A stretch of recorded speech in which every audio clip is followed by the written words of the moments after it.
All right, we are leaving the Seattle car show. Tay, what car was your favorite? Probably the Blue Huracan. Blue Huracan. What was Probably your the favorite? Rolls Royce with McLaren. All right, and then yep, I like the trucks. Anyways, we just finished the car show. Now we're headed back to the truck. What's up, my peeps? Welcome back to the channel. This channel is for dads, encouraging dads to spend time with their families. It's all about building family and family time. Hey, so today was our annual trip to the Seattle International Car Show. So every year, my boys and I have been going to the Seattle Car Show, and it's always so much fun. We actually make a date of it. It's a date we put on the calendar, and we do it every year, and it's always so much fun. We tend to drive in halfway, catch the train, take the train the other half of the way. It becomes an adventure.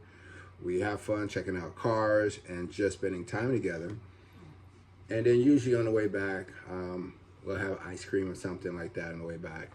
And then my wife, she gets to have the whole day to herself. So let me tell you what happened today.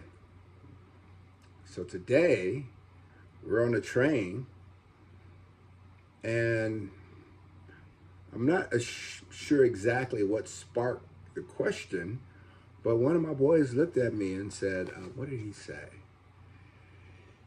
He basically asked me about where did me and mom meet? And so this turned into an excellent time of me sharing the story of how mom and I became married. Well, we started dating and eventually got married. And so part of the train ride into the Seattle Car Show was awesome because it was my son just, asking me questions. Where did you guys go on your first date? Where did you meet mom? When did you meet mom? And it was just, there's always something good that comes out of hanging with your kids. Sometimes my older son, he's really quiet. He's more of an introvert. And every once in a while we'll get talking about cars. But it was my younger son, just all kind of curious, asking questions about how mom and I started dating and all this. And I'm sure I've told him the story before, but you know what? It's kind of like the boys' day to hang out. And so it was an excellent time to do that. And this is the same son that it's cool when you have a family that's close.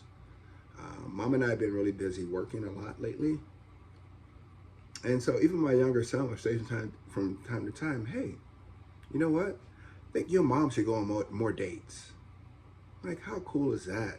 Most kids are really selfish and they think about themselves. But I love the fact that my youngest is starting to ask questions. He's curious. And I'm glad I can answer those questions. He feels safe. And that's all we can do is raise our kids, make sure they feel safe, and they can ask us anything. And so that's why I tend to challenge dads to, hey, spend time with your kids, talk with your kids. Because why? Eventually, they're going to start asking you questions about your relationship. Eventually, they're going to start asking you what you did when you were a kid, when you were a teenager. And are you ready to have those conversations? So it's great to have an open relationship with my boys. I really love that. And I want that for you also. My second oldest, he's teenage, and he and I have talked about sex. And my 11-year-old, he and I have also talked about sex because, you know what? These kids got these phones, they got their iPads. They most likely know more than you think they know.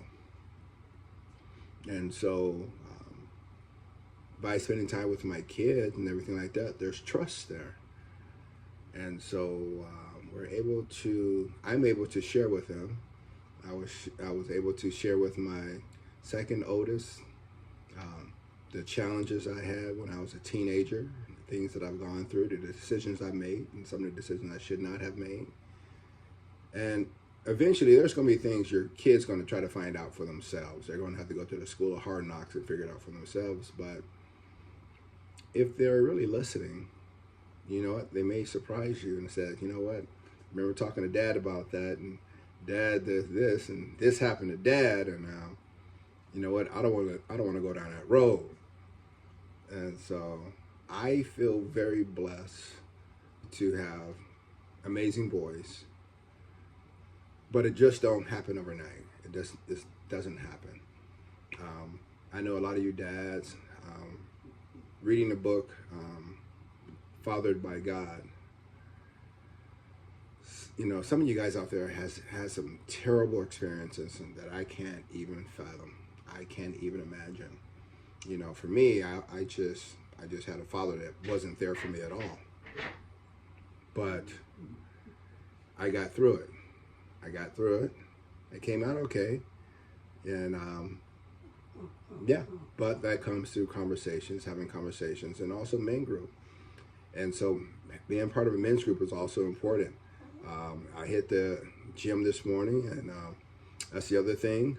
So today was just a kind of a relationship day. This morning, my youngest and I, we went to the gym today, and some guys from our church, one of the guys owned the gym, and we had a huge group session on just working out, and you can smell the testosterone in the air. Joking, but it was a lot of joking around. It was a lot of pushing each other and everything like that.